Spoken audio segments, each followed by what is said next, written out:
En 2001, les Français découvrent sur leurs écrans Jennifer, jeune chanteuse de 19 ans qui sous leurs yeux se révèle dans l'émission Star Academy. Voilà, bon, on va voir les images et puis après je vais les commenter, c'est ça?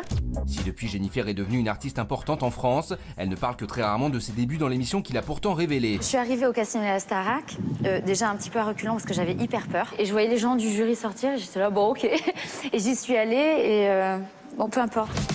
À l'occasion de l'anniversaire des 20 ans du programme, Jennifer a décidé de s'exprimer sur la Star Academy. Et cette période folle qui lui a permis de devenir la star de variété qu'elle est aujourd'hui. À 20 ans, je voulais chanter et je chantais déjà. C'est sur Instagram que la chanteuse s'est confiée sur ses souvenirs.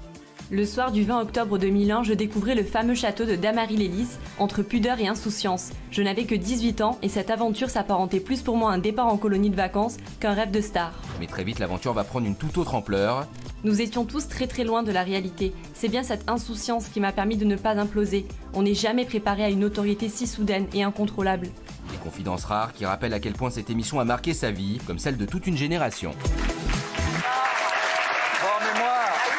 Je dois dire que j'adore Jennifer, qui est adorable et qui est une de nouveau maman. Je lui fais un gros bisou à Jennifer, si elle nous regarde. Bon alors, pas Jean-Pascal, donc Jean-Pascal, mais oui. Allez, qu'est-ce qu'il y a? Moi je la félicite aussi pour la nouvelle naissance qu'elle a eue. Bien sûr, heureusement. Alors avant qu'il y ait bien sûr une polémique encore, puisque chaque fois que je dis quelque chose, j'adore Jen, superbe carrière, je la suis depuis toujours. Moi ce qui m'embête un peu, c'est que pendant 20 ans, et c'est pas la seule, il y a quelques personnes qui ont gagné aussi à la Star Academy, qui pendant 20 ans, il fallait pas trop leur parler de la Starac. Ils n'en parlaient pas trop parce qu'ils ne voulaient plus être associés à cette image, etc. Donc, moi, ce qui... Alors, c'est pas que ça m'embête, ça m'emmerde, parce qu'il ne faut pas renier, entre guillemets, ce qui nous a amené chacun à des super vies, des super carrières. Et ça m'embête un peu que ce soit 20 ans après. La preuve, dans l'émission de samedi, elle n'est pas là, il n'y a pas qu'elle qui manque, il y en a d'autres.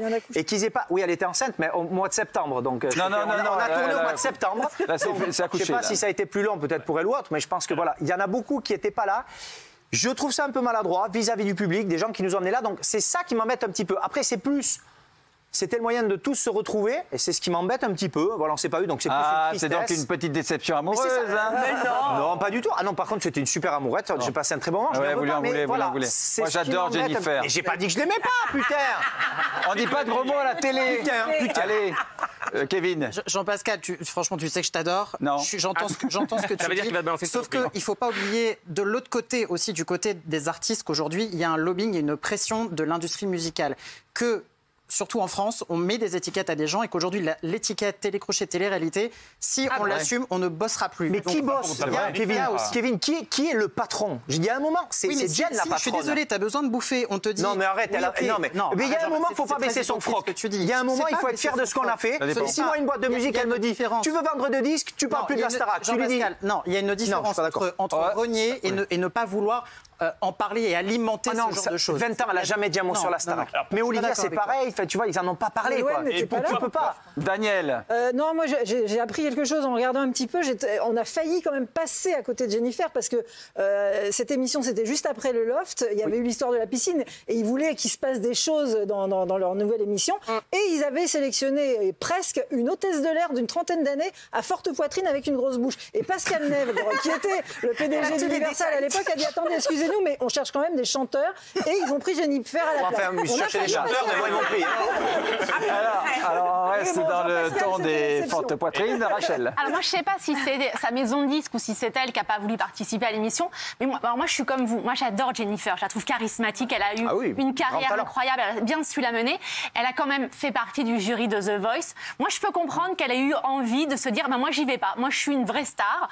J'ai pas envie d'y aller. Mais putain, mais non, on peut pas dire des choses comme ça, Rachel. Jean-Pascal. Mais non, mais ça, je suis désolé. Moi, ça met dans des états. C'est grâce à quoi qu'elle mouffe?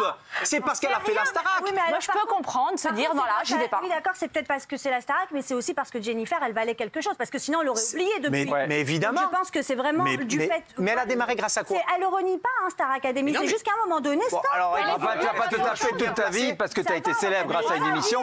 Moi, heureusement qu'il n'y a pas des rappels de vidéogags. Et non, mais après vidéogag pendant 20 ans, moi. Tu vas en parler librement si on t'interviewe? Non.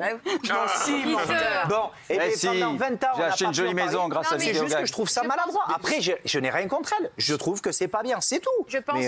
que tu as besoin d'être rassurée. T'inquiète pas. Mais non. Ça va bien. En fait, on réagit pas tous de la même manière. C'est-à-dire qu'il y a des... C'est pas grave, je te jure que ça va aller. Il y a des gens qui le vivent différemment. Tu vois ce que je veux dire ou pas? Mais non, mais Jean-Pascal, allongez-vous là, racontez-nous. Il faut prendre 30 secondes. Il y a un problème. Mais non, mais Jennifer, c'est un amour de fille. Elle est super talentueuse. C'est génial. C'est un amour, je l'adore, je suis sa carrière, elle le mérite, elle est géniale. On s'est revus sur le plateau TPMP grâce à Cyril parce qu'on ne s'était pas revus depuis 20 ans. C'est génial. Donc tu voulais la revoir. Juste... Mais non. Mais on essaie de tous se revoir. L'aventure qu'on a vécue est extraordinaire. C'est juste que ça m'a un petit peu embêté qu'il soit pas là sur le programme parce qu'il fallait y être. Et c'est juste, voilà, qu'on a pu... Mais je n'ai rien contre elle.